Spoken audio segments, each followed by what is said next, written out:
ಇನ್ನು ಮುಂದೆ ನಿಮ್ಮ ನೆಚ್ಚಿನ ಧಾರಾವಾಹಿಗಳ ಫುಲ್ ಎಪಿಸೋಡ್ಗಳು ಸನ್ ನೆಕ್ಸ್ಟ್ ಆಪ್ನಲ್ಲಿ ಮಾತ್ರ.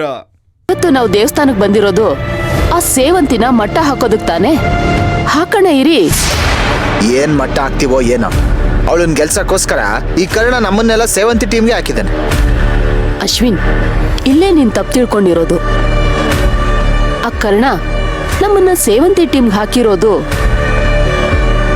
ಅವಳನ್ನ ಗೆಲ್ಸೋದಕ್ಕಲ್ಲ, ಸೇವಂತಿನ ಸೋಲ್ಸೋದಕ್ಕೆ. ಏನಂದೆ? ಆ ಸೇವಂತಿನ ಸೋಲೋ ಹಾಗೆ ಮಾಡೋಣ ಅಂದೆ. ಯಾವುದೇ ಕಾರಣಕ್ಕೂ ಆ ಸೇವಂತಿನ ಗೆಲ್ಲೋದಕ್ ಬಿಡಬಾರ್ದು ಅಂದೆ. ಅಮ್ಮ, ನಾವು ಅವಳು ಒಂದೇ ಟೀಮ್ ಅಲ್ವಮ್ಮ, ಅವಳು ಸೋದ್ರೆ ನಾವು ಸೋತಂಗಲ್ವಾ? ಪರವಾಗಿಲ್ಲ ಅಶ್ವಿನ್, ನಾವು ಸೋತ್ರುನು ಕೆಟ್ಟ ಹೆಸರು ಬರೋದು ಟೀಮ್ ಲೀಡರ್ಗೆ ಅಲ್ವಾ?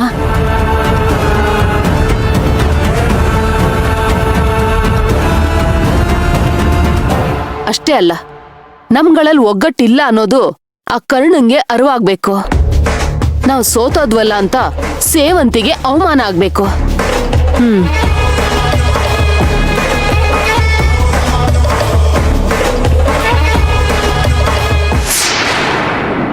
ನಿನ್ ಗಂಡಿಗೇನಾದ್ರು ತಲೆ ಕೆಟ್ಟಿದ್ದೇನೆ? ಟಾಸ್ಕು ಮಣ್ಣು ಮಸಿ ಅಂತ ಅನ್ಯಾಯವಾಗಿ ದುಡ್ಡನ್ನ ದಂಡ ಮಾಡ್ತಿದ್ದಾನಲ್ಲೇ. ಚಿಕ್ಕಿ, ಅವನಿಗೆ ಬುದ್ಧಿ ಇದ್ರೆ ಅವನಿಗೆ ಸೇವಂತಿ ಮಾತು ಕೇಳ್ತಾ ಇದ್ದ. ಒಂದಲ್ಲ ಎರಡಲ್ಲ 50,000 ಆ ಸೇವಂತಿ ಪಾಲಾಗೋಗುತ್ತಲ್ಲೇ. ಸೇವಂತಿ ಪಾಲಾಗೋದಕ್ಕೆ ನಾನ್ ಬಿಡ್ತೀನ? ತಲೆ ಮೇಲೆ ತಲೆ ಬೀಳಿ. ಎಳ್ಳು ಬೆಲ್ಲ ತಯಾರಿ ಮಾಡೋ ಸ್ಪರ್ಧೆಲಿ ನಾವೇ ಗೆಲ್ಬೇಕು. ಲೇ, ನಾವ್ ಗೆಲ್ಲೋದು ಅಷ್ಟು ಸುಲಭ ಅಲ್ಲ. ಯಾಕೆ? ಯಾಕೆಂದ್ರೆ ಆ ಟೀಮು ತುಂಬಾ ಸ್ಟ್ರಾಂಗ್ ಆಗಿದೆ. ಕಲ್ಪನಾತ್ಗೆ ಅಡಿಗೆ ತುಂಬಾ ಚೆನ್ನಾಗಿ ಮಾಡ್ತಾರೆ. ಸೇವಂತಿ ಕೆಲ್ಸನ ತುಂಬಾ ಫಾಸ್ಟ್ ಆಗಿ ಮಾಡ್ತಾಳೆ. ಇನ್ನು ಅಶ್ವಿನ್ ಬಗ್ಗೆ ಕೇಳೋ ಹಾಗೆ ಇಲ್ಲ, ಮೊದ್ಲೇ ಅವನ ಅಡಿಗೆ ಬಟ್ಟ. ಇನ್ನು ಇವ್ರು 3 ಜನ ಸೇರ್ಕೊಂಡ್ಬಿಟ್ಟು ಎಳ್ಳು ಬೆಲ್ಲ ತಯಾರಿ ಮಾಡೋದಕ್ಕೆ ಶುರು ಮಾಡಿದ್ರೆ ನಾವ್ ಗೆಲ್ಲಕ್ಕಾಗತ್ತಾ?